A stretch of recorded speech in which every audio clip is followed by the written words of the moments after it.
Dalam proses komunikasi, tidak selamanya atau tidak selalu memiliki tujuan tersampaikannya sebuah pesan atau sebuah informasi.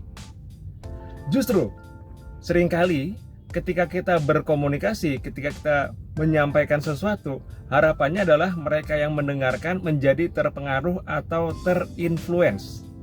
Nah, perlu kita ketahui bahwa ketika kita menyampaikan sesuatu dalam rangka menginfluence atau mempengaruhi orang lain, itu respon atau reaksinya bermacam-macam. Yang pertama yaitu resist atau penolakan. Hal ini perlu kita sadari bahwa tidak selamanya orang itu akan setuju dengan kita. Tentunya ada banyak pendapat-pendapat yang berbeda, atau bahkan resist atau penolakan itu sendiri terjadi karena orang yang mendengarkan atau menerima sebuah informasi dari kita yang memang ingin kita influence itu memiliki pandangan yang berbeda dengan kita. Nah, itu merupakan hal yang wajar ya.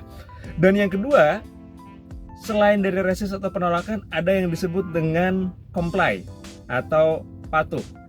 Nah, ada kalanya orang itu mau mendengarkan kita, terpengaruh dengan perkataan kita karena dalam tanda kutip ada unsur paksaan. Ya udah deh, saya jalani aja ala kadarnya. Karena itu bisa jadi merupakan sebuah kewajiban, atau juga yang berikutnya adalah karena tidak enak nih sudah disampaikan sesuatu oleh kita. Dan yang ketiga, ada yang disebut dengan komitmen. Nah, komitmen berarti melakukan atau menjalankan dengan komit, yang artinya tanpa ada paksaan karena memang sukarela dan itu memang merupakan kesadaran dari dirinya sendiri. Nah, jadi kalau boleh disingkat menjadi RCC, resist, kemudian ada comply dan juga commit.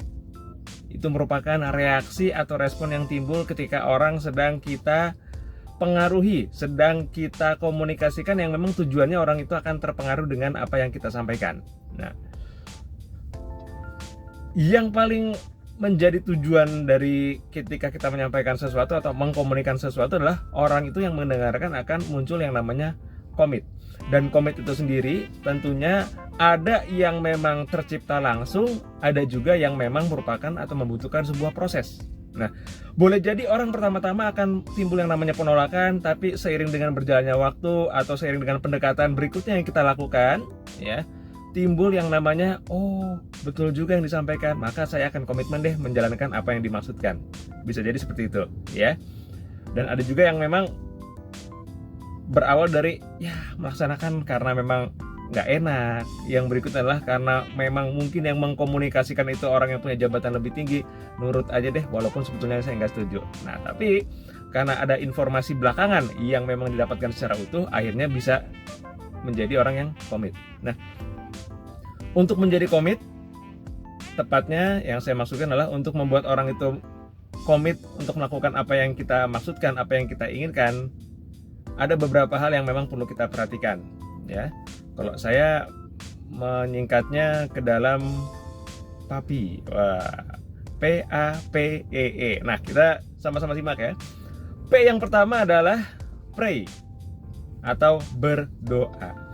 Dalam hal ini, yang perlu kita sadari adalah sebagai umat beragama, sebelum kita berbicara dengan orang lain, kita berbicara dulu dengan Tuhan, bahwa kita memiliki sebuah tujuan baik, kita memiliki sebuah keinginan agar mereka-mereka semua yang mendapatkan informasi melalui perantara lisan kita itu melakukan sebuah perubahan, melakukan sesuatu yang itu juga baik untuk mereka, ya. Yang kedua, setelah pray, A-nya adalah accept atau menerima. Nah, ini merupakan sikap yang harus dimiliki oleh diri kita, bahwa tidak selamanya ketika orang mendengarkan kita, tidak selamanya orang ketika menerima informasi dari kita itu sekonyong-konyong akan langsung menerima dan menjadi orang-orang yang komit. Boleh jadi ya, dan besar kemungkinan ketika kita menyampaikan di awal, justru yang timbul adalah penolakan demi penolakan, ya.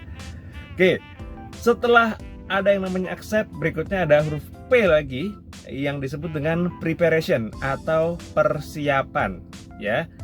Kita kenali terlebih dahulu siapa yang akan kita influence, kita ketahui dulu apa sih yang menjadi gaya komunikasinya, karena boleh jadi ketika kita memaksakan suatu gaya tertentu, justru orang itu tidak menerima bukan karena isi pesannya, tapi kepada caranya. Dan berikutnya yang perlu diperhatikan adalah juga mengenai waktu yang tepat. Nah, jadi jangan mentang-mentang wah kita harus sampaikan segera, tapi hanya langsung main sampaikan aja, langsung diomongin aja tanpa melakukan persiapan terlebih dahulu secara matang. Nah, yang berikutnya PAPE. Nah, yaitulah execute, yaitu lakukan. Ketika kita sudah merencanakan sesuatu, jangan berhenti sampai dengan rencana tanpa kita melakukan tindakan ya. Bahkan sama-sama kita ketahui bahwa yang namanya hasil itu hanya akan bisa tercapai kalau ada yang namanya tindakan atau eksekusi. Nah, yang berikutnya itu ada huruf E lagi yang saya singkat, itu namanya adalah evaluate.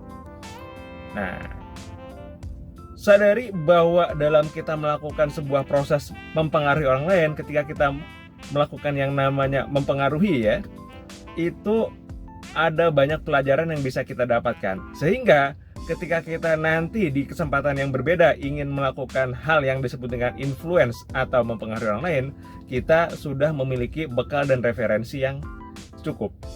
Dan sekali lagi, ketika kita gagal mempengaruhi orang lain, ketika kita belum berhasil membuat orang lain itu mengikuti apa yang kita mau, apa yang kita inginkan, nah, yang tadi saya sampaikan juga, ada bagian yang namanya accept. Terima terlebih dahulu ya, bahwa memang akan ada muncul reaksi atau respon yang cukup beragam. Nah, dan setelah itu jangan lupa bagi kita semua untuk terus mengevaluasi ya, karena beda momentum, beda tujuan, beda orang, beda gaya, beda situasi, maka akan berbeda pula pendekatan yang kita lakukan.